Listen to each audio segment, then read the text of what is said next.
Morning Business, le débat. Et Nicolas Dos, Jean-Marc Daniel, bonjour à tous les deux. Clairement, les billets d'avion sont dans le viseur du ministre des Transports. Dernière idée en date, ça date d'hier soir, c'est dans son interview dans l'Obs. Il propose de mettre un prix minimum pour les billets d'avion. Clairement, il y a le low cost qui est dans le viseur. Bon, ça vous plaît, ça ou pas, Nicolas ? Écoutez, avant de vous donner mon élément de réponse, il y a déjà l'argument qui va plaider pour l'intention de Clément Beaune, c'est d'aller dans la logique de la taxe carbone et de taxer les émissions que c'est pas une gaz à effet de serre. Oui, c'est pas une taxe, mais bon. Attention, c'est un prix minimum. Oui. C'est d'aller dans la logique qui consiste à rendre ce qui est émetteur de gaz à effet de serre plus cher. Voilà. C'est la même idée que la taxe dite solidaire, la taxe Chirac, qui va être augmentée en 2024 sur tous les vols au départ de la France. D'ailleurs, vous avez remarqué, Thomas Cazenave, notre nouveau ministre délégué au compte public, quand même est un peu plus explicite dans les colonnes des Échos aujourd'hui, puisqu'il dit non, il n'y aura pas de hausse d'impôt en 2024, hors fiscalité verte. Ça laisse un champ assez ouvert. On commence à planter un peu le décor. Après, vous avez quand même des obstacles à cette posture. C'est quand même une posture qui repose sur la haine contre l'avion. C'est qu'il faut un consensus européen. On sait qu'un consensus européen, c'est compliqué quand même à obtenir. C'est quand même un choix politique qui va à l'encontre de la liberté des prix. Aller à l'encontre de la liberté des prix, c'est pas quelque chose qui se fait en claquant des doigts. Et puis là, vous déterrez la hache de guerre contre tout un secteur de l'aérien qui est le secteur du low cost. En fait, il explique que 10 €, c'est pas le juste prix. Là, il dit que 10 € pour la Barcelone, c'est pas le juste prix. Voilà. Mais c'est pas faux. Alors, c'est pas faux. Normalement, on n'a pas le droit de vendre à des prix dumping. Non, mais c'est pas des. Enfin, quand vous regardez la rentabilité des compagnies aériennes et la réalité des prix, c'est sur l'ensemble des prix que vous considérez qu'il y a vente à perte parce qu'ils font du yield management absolument comme tout. Mais comment on est arrivé là ? Comment on est arrivé sur la réalité qu'aujourd'hui le secteur du low cost est quasiment le secteur dominant de l'aérien. Southwest et Ryanair font partie du top 10 des compagnies aériennes en nombre de passagers. C'est une stratégie.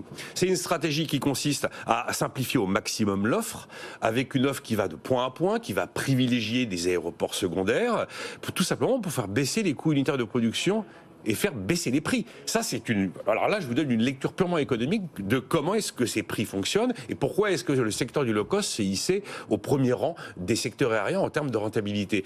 L'histoire dans la déclaration de Clément Beaune, c'est qu'il est absolument pas dans l'analyse économique du juste prix, vente à perte ou pas vente à perte. Il est dans l'idée qu'il va aller taper tous les modes de transport pour financer la SNCF. Il récupère pas d'argent. Il dit qu'il faut que les compagnies aériennes et un prix minimum selon la destination. Alors on va demander à Jean-Marc, attention, votre fille qui vous a converti à l'écologie vous écoute. Oui, absolument, et je vais tout faire pour lui donner satisfaction, comme toujours, comme diraient ses frères. Donc, pour éviter de rentrer dans des considérations familiales, je vais quand même revenir à l'essentiel du dossier. Et donc, franchement, c'est un peu n'importe quoi. D'abord, effectivement, Nicolas l'a rappelé, normalement les prix sont libres. C'est la concurrence qui détermine les prix. Je rappelle, c'est une ordonnance de 1986 qui a été rappelée régulièrement, et donc toute intervention sur les prix ne peut être constituée que par une fiscalité. C'est-à-dire, effectivement, si on met une taxe carbone, qui est la bonne solution. Si on met un prix au carbone, à partir de ce moment-là, ça concerne le transport aérien, mais ça concerne tous les modes de transport. Le deuxième élément, c'est effectivement cette espèce de focalisation totalement démagogique sur le transport aérien. Je rappelle quand même que le transport aérien en France, ça représente environ 3 millions d'émissions de CO2. La voiture particulière, c'est 60 millions de tonnes d'émissions de CO2. Là aussi, cette semaine, on a eu le bilan du 15 août. On a dépassé les 1000 km de bouchons. On a même atteint 1100 km de bouchons le 15 août. Ça émet du gaz à effet de serre, ça. Autant et beaucoup plus que les avions. Donc, si on doit véritablement faire un effort sur la planète, si on doit véritablement lutter contre les gaz à effet de serre, tout le monde doit être concerné, et pas uniquement les passagers des avions. Mais les automobilistes paieront.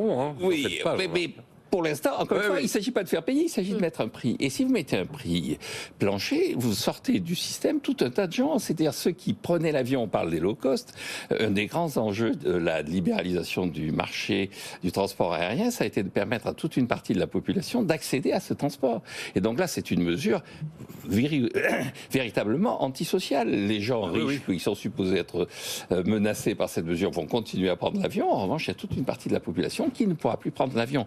Je rappelle quand même, là aussi, lorsqu'on a libéralisé le transport aérien en 1980, il y a une anecdote assez célèbre. Barry Goldwater, qui est le leader du Parti républicain, va voir Carter, qui est le président des États-Unis, et il lui dit, non, c'est bien de libéraliser, c'est bien, je comprends, moi je suis pour le marché, tout ça, mais là on arrive quand même à des extrêmes. Dans l'avion maintenant, j'ai rencontré des gens qui n'avaient pas de cravate. Et donc, à partir de ce moment-là, c'est un réflexe de classe, c'est une action de classe. Au nom de la lutte contre le réchauffement climatique, on est en train de stigmatiser non pas les riches, mais les pauvres. Des gens sans travail, j'en ai vu à la règle. Je rappelais oui, mais c'était en 1980. Je rappelais la stratégie du modèle économique des low-cost. Moi, ce qui me dérange dans cette position, et là on est sur un média éco, c'est qu'en fait, décider qu'on va s'attaquer au low-cost, c'est décider qu'on s'attaque au principe des gains de productivité. Parce que si on en est là sur le low-cost, c'est parce qu'il y a une stratégie de gain de productivité. Alors on déplore le manque de gain de productivité, pourquoi on s'y attaque ? Merci à tous les deux. C'était un bon débat finalement. Oui, parce qu'il y a une heure, on trouvait que c'était une bonne idée. Ouais, nous, il n'y avait que nous qui trouvions. Nicolas était moins convaincu. C'était un très bon débat, Nicolas. Bravo.